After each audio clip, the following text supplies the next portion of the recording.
ایسا میرا دوسرا سوال آپ سے یہ ہے کہ نکاح کے وقت عورت کا ایک حق مہر طے کیا جاتا ہے اور خدا نخواستہ کسی وجہ سے طلاق ہو جائے تو وہ حق مہر اس کو دیا جاتا ہے.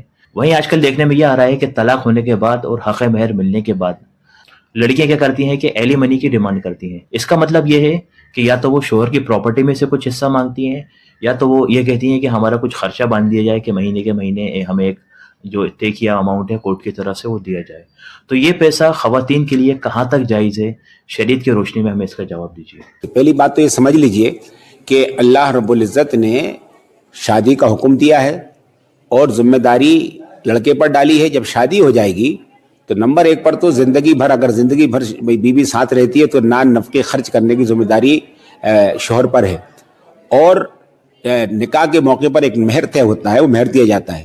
اب مسئلہ دو آتا ہے کہ نکاح ختم ہو رہا ہے، دو طریقے سے ختم ہو سکتا ہے. جیسے آپ نے کہا کہ جو طلاق ہوئی، تو اگر طلاق ہو جاتی ہے تو ہمارے یہاں شرعی اعتبار سے جب طلاق ہو گئی تو عورت کو مہر دیا جائے گا اگر اس نے مہر نہیں دیا ہے.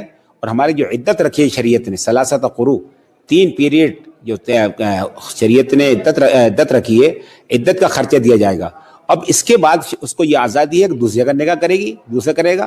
تو ہم اچھی طرح ہمارے ایمان والے بھائیوں بہنوں سے کہنا چاہتے ہیں کہ بھائی اگر آپ عقد کے اندر ہیں تو شوہر سے خرچہ پانے کی مستحق ہیں شرعی اعتبار سے. لیکن اگر طلاق آپ نے لے لی یا اس نے طلاق دے دی تو مہر ملے گا آپ کو اور عدت کا خرچہ ملے گا.